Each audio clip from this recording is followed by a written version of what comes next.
You're about to hear a clip from one of our Patreon exclusive episodes. To hear the entire episode, sign up now at patreon.com/Jenkins and Jones. Nico Harrison, Mavs GM, doing a off the record, not off the record, but unfilmed, unrecorded roundtable.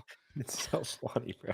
To allegedly defend himself over the Luka thing, and then Tim McMahon took the skin off his body. Yeah, Tim McMahon's a great journalist.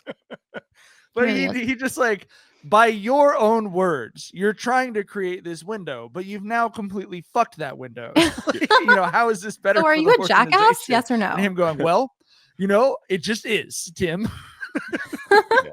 And the thing is, Tim was a guy who was notoriously hard on Luka, and even he was like, Nico, fuck this one up, So go ahead.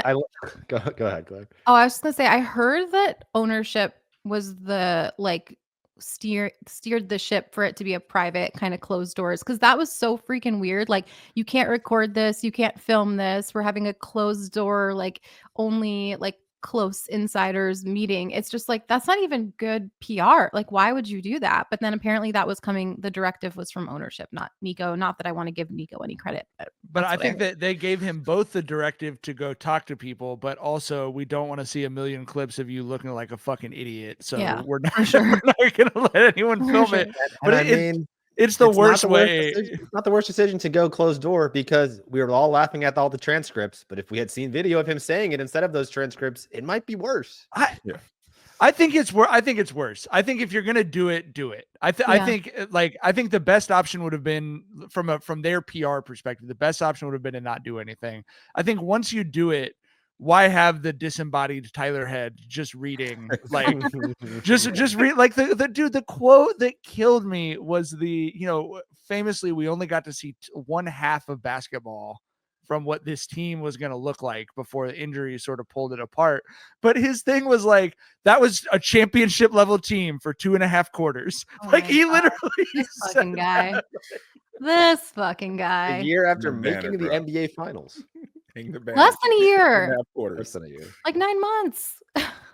I liked the exchange when Tim McMahon asked him, you talked about this 3-year window, but in doing so, you traded away your picks more than 3 years down the road. How is that thinking about the franchises long term? And he just goes, can you repeat the question? It's huh? What? Math? What is this? Damn. Yeah. I don't know, bro. If you're having a press conference 2 months after you made a trade that's private and closed up to the public, you might have fucked that trade up. You might have fucked that up. Yeah, I think that's a pretty good rule of thumb there, bro. Also, the timing, so the press conference happened right after the Lakers found out that they got basically the most ideal possible bracket for the playoffs. They only have to play one of Denver, the Clippers, and Oklahoma City.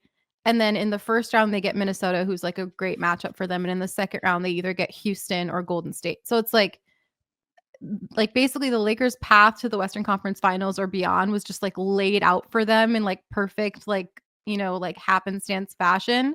And in the same breath, Nico's giving this closed doors, very contentious press conference about why the season went down the toilet. Although they did play, shout out to AD. He had an awesome, game last night against the very depressing Sacramento Kings in Sacramento. They did not light the beam. Spoiler alert, no beam was lit.